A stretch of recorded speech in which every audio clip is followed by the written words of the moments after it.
Alright, so I've just gotten back from Regal's second mystery movie that they've done over the past, few weeks or a month or so.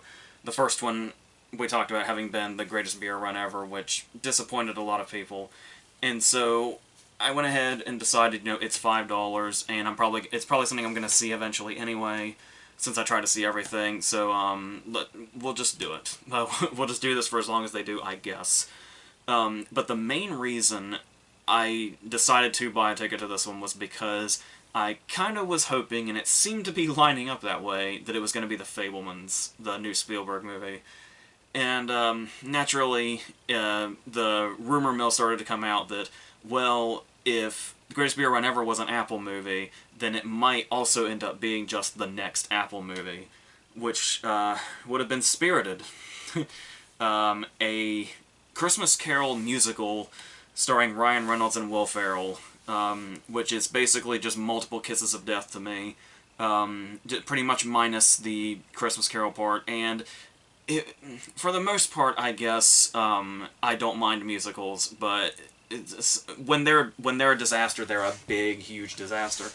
So, needless to say, going into this, knowing there was a possibility that it was going to be this movie, the bar was very, very low, expectations-wise. Like, obviously, I talk about how Ryan Reynolds is basically the bane of my existence, and I haven't been a real Will Ferrell fan since, like, the mid-2000s. So, the bar was about as low as it could possibly be. And I think that ended up helping because I didn't hate this.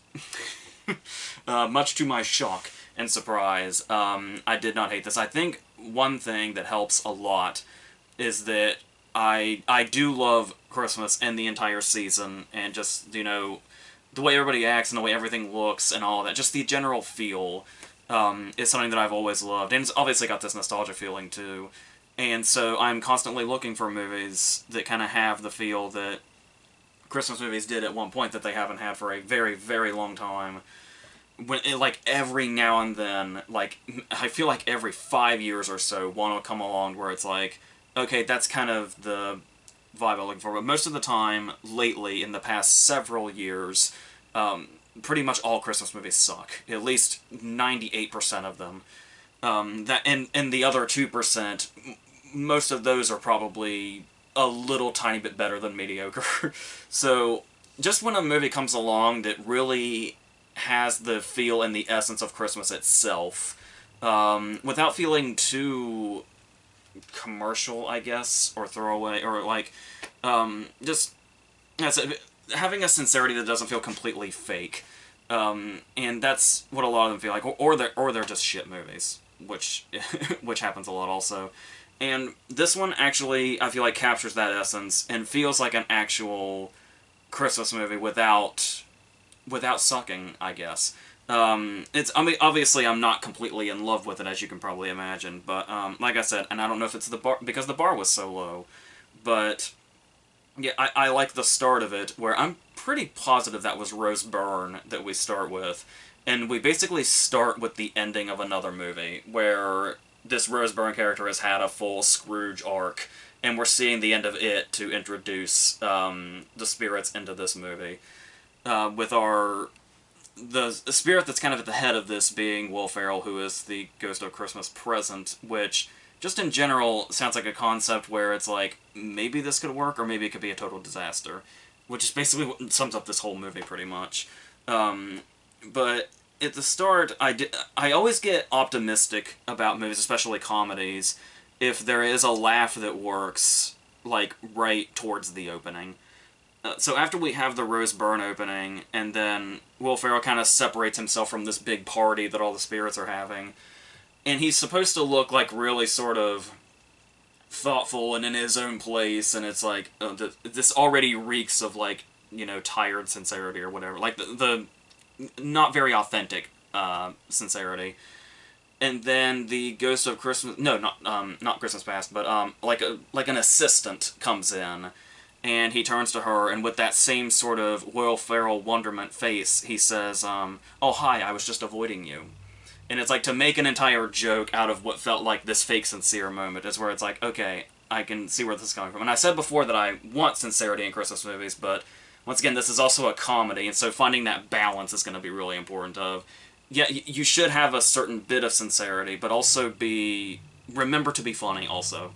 And so this is doing that for a little bit this opening, and then we eventually get our Ryan Reynolds introduction, who is the Scrooge of this movie, which is when I started to get very, very worried, of course. And yeah, I was surprised to find that not only was I not immediately put off when he came in, but as soon as he got his first big musical number, which is like right in his first scene, it started to occur to me, like, I obviously I've said ad nauseum how much of not a Ryan Reynolds fan I am, and how he always kind of does the same thing. His humor doesn't work with me, but and I don't really like him in serious roles either, because I don't think his dramatic acting is that strong. So it's like, where can we put him? And so and I know people, obviously there was the whole Deadpool thing, but which I think is very, very much run its course. So during this first musical number, it occurred to me, wow, he's kind of well suited for musicals. At least the like the musical number dancing aspect of it, and like the way he can actually move his body around. It's like, oh, this is like, it seems like the musical kind of comes naturally to him. That's very surprising.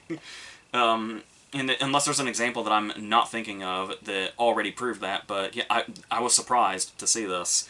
So, going as far as it being a musical and us having, musical performances from like Ryan Reynolds and Will Ferrell and Octavia Spencer and stuff like that, nobody in this really has a strong voice apart from like, backup singers. But it's like that very showy presence, I feel like kind of works, as far as like having the musical kind of presence goes and being at the center of that. And the numbers are like really well put together. The choreography is really, really good, which was also kind of really surprising. I was kind of expecting it to look a bit cheap, but no, the numbers look they look quite elaborate, but there's also a little bit of simplicity to them also. And they kind of found a perfect blend of that, where they don't feel too bombastic, but they don't feel too cheap and just sort of thrown together either. So yeah, and as far as, the comedy goes, there were times where I, laughed a bit. It wasn't really the comedy of the movie that stuck out to me, though. Like, there were lines here and there, like, usually I hate reference humor, where it's like, oh, you've seen this thing, so this is funny just because we're mentioning it. But there was a funny reference to Scrooged, where Reynolds is talking about the various different Christmas Carol adaptations, and he calls it the Bill Murray movie with Bobcat Goldthwait.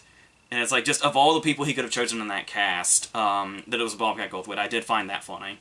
But on the other side of that, there is a moment that they milked a little too long, I think, where Will Ferrell's walking through a costume Christmas party, and there's somebody dressed up as Buddy the Elf, and he says that the costume looks stupid. And it's like, if that had just been like a quick thing, like just an in-passing thing, I think that would have been a lot funnier, but they kind of linger on it a bit, and I feel like that kind of killed the joke a little bit, but overall, there's not really anything here that I'm like super, super angry at, because I was talking to Owen about Us, because he was also going to this, supposedly, and I had said, like, I guess, the good thing will be if it's Spielberg, the Spielberg movie, then that'll be great in itself, but if it's Spirited, then I can at least be mad, like, I can at least be passionate about how much I hate it or something. And like I said, maybe going into that with that mindset helped, because there's nothing that I feel particularly angry about. Which, like I said, coming from a Ryan Reynolds musical is very surprising. What I would say is the biggest issue is this sort of subplot with Octavia Spencer, where she's kind of like the Bob Cratchit character, but they go into this whole thing where she can see Farrell for some reason, even though nobody else can, and he's immediately attracted to her. I think she's immediately attracted to him, and then basically a love story is coming from this. And it's definitely a whole side plot that we really don't need, because the whole thing is about, like, Farrell finding his human side again. But I was also wondering how I felt about this, because the whole Christmas Carol thing is, I think, one of those if it's not broken, why fix it things? Because you could say, oh, they've done it over and over and over and over again. But I mean, every time, like most of the time, there's usually like a different sort of variation. Like we've had, like the Alistair Sim version and the George C. Scott version. You could say are more or less the same thing, but still, those two actors giving something to the role feel a little bit different. Then there's the Albert Finney one, Scrooge, which was also a musical, and that one's really really good. But then we've had Scrooged, then we've had the animated Zemeckis one, we've had the Muppet one, of course, and it's like all of these are pretty much doing it exactly the way that it is. Which Scrooge kind of being like the modernized one set in the TV world, but and the Muppets doing their thing, but I feel like because those just kind of stuck to the story, there's like seeing the different ways you can do that one story has always been interesting, and it's something to me that's never really been that, because it's another one of those stories that also just kind of captures Christmas and its essence in general. So I've never really seen a problem with just kind of keeping it the way it is. So, but at the same time, you are thinking like if you're gonna do this movie, you have to do something different. But the differences here are like in the story, and they make some choices that might not be as bad as they sound, I guess. But it's I don't know. I think it's really the Octavia Spencer stuff, because we get a point in time where they have a musical number together. They get like a date scene, not too dissimilar from the date scene in Elf with Zoe Deschanel, but that's also going to be a musical number, and that happens really, really late in the movie. Like, when we're kind of getting towards the climax, and, like, Christmas Future is about to come in, we get the date scene, and that felt like it really sort of messed up the pacing this movie had going for a movie, for a side plot that wasn't even really that felt that necessary, even though it does kind of ultimately become the plot. And that's another thing, too, where you could say the focus on it is better because they ended up making it a full plot, but it also kind of highlights how much this movie doesn't need it, because the movie's also overlong. It's just like a few minutes over 2 hours, and it does feel long after a while. Where it was one of those cases where it felt like it had a really good pace going, and it was moving along really well, and then it was like, oh, I think we're only like halfway through. So there's that. But there is, I guess you could say probably around that midway point, there's like, I guess what you could call a twist with the Ferrell character, and I actually thought that was kind of an interesting way to go, and the way it sort of changes the setting also a little bit. And there's the Good Afternoon song is fantastic. Just what it means, and the content of it, and the choreography, all of that is a really great number. But yeah, I'm still not quite sure how I feel about making that whole thing a big, like, its own plot point, where the movie kind of takes on a whole other direction with the Ferrell storyline. But yeah, there's also some things in here where I'm not quite sure how to talk about them, because I don't think I want to be spoilery, especially since this is a movie that's technically not out yet.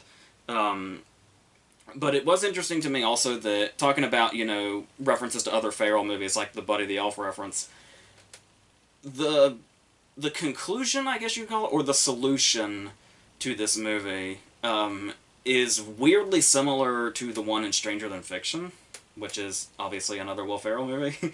So I thought that was kind of an interesting choice. And then on top of the fact that I'll warn you now, I could be saying too much here referencing this particular movie. The movie kind of goes full into the woods for its climax, which I thought it's one of those things where I feel like I could appreciate it, but once again, it makes the movie feel very, very long, and like it's just going to unravel forever and keep us here forever. A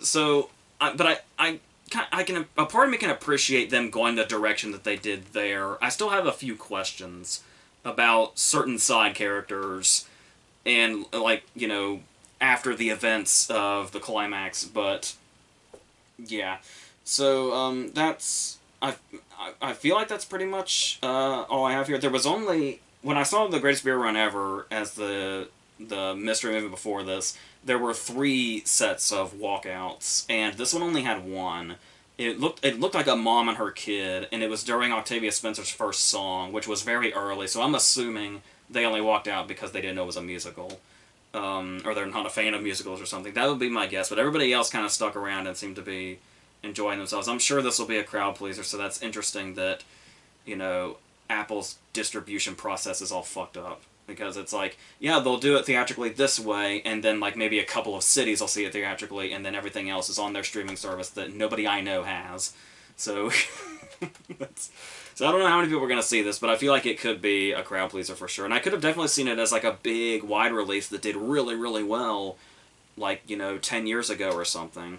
And it's like, and I don't mean that in the sense that it's going to be outdated now, but it's just, like I said, it can't be that kind of movie if Apple doesn't want to do a full, theater distribution, but whatever. Because I feel like that helped too. Being a musical, I feel like if I was watching this at home, I definitely wouldn't be, I wouldn't be as into it as I am, because I feel like I'd get bored with the musical numbers a lot quicker. But seeing just getting a sense of how big the musical numbers are and all that, and how elaborate but not so elaborate the choreography is in a smart way. It's something I probably wouldn't have been able to appreciate if I didn't see it, in a theater and surrounded by the music and stuff like that. And with a crowd that seemed to be enjoying themselves more or less. So I think that's pretty much where I leave this. So like I said, it's kind of nice to actually see another Christmas movie that feels like a Christmas movie. There's one more problem that I had that's actually pretty big. Talking about the climax. This is before it goes into its final moments, but it takes the leap that it does. Is the climax as we're heading into it pretty much hinges on the fact that they're toying with the rules a bit, where we see the past and then of course we see the present and then we get the whole future thing. But when he comes back from the future thing, for some reason, what we saw in the present, when he was with, the Ghost of Christmas Present, and they were doing the whole thing, hasn't happened yet for some reason. And they're able to fix that. And I feel like that's a huge, huge cop-out to the solution of this movie. Because it was like, when the thing that he wants to change happened in the present, I was like, oh shit, how are they going to turn that around? Like, how are they going to fix that and make it right? And they just straight up fucking cheated. So that's kind of bullshit, and that's probably going to be something that pisses me off a little more the more I think about it, but apart from that, it's fine. Like I said, it captures the season well enough. I'm sure a lot of people will be into it. It'll just come and go, but it's something that I don't know that I would mind coming back to when you're marathoning Christmas movies in December or something like that. Mainly just because of the desperation of needing more Christmas movies, because, like I said, there's just not enough great ones. So you just kind of always end up watching the same ones over and over again, which are fine, because the great ones are great, and I don't mind revisiting over and over again, but you always want to throw, new ones in there every now and then. But, yeah, so this could be one of those. It would be a lower tier one, but I feel like it's just good enough that you could probably watch it, once a year during the season, and it'll give you some sort of feeling. But that's pretty much the extent of it. So I think I can leave this at this. So I don't know what the hell is next after this, but I guess I'm gonna see The Fabelmans at the end of the month, like the rest of the world. So there's a lot of people keep thinking it's gonna be Glass Onion at some point, which I'm guessing is not gonna happen. I'm assuming this is some deal with Apple, and so everybody's gonna know what it is from now on. So I don't know if they're going to throw a wrench into this or just keep this up or what, but I guess we'll see. Just the next time they're doing a Mr. Movie thing, just look up what Apple's next movie is, and you'll probably know what it is. Unless they change it up now that we figured it out. I don't know. But, yeah, so if it happens, I guess I'll probably do this again, unless it's something that looks like complete shit. But I guess we'll see what happens in the meantime. So until whatever we talk about next, I think that's it.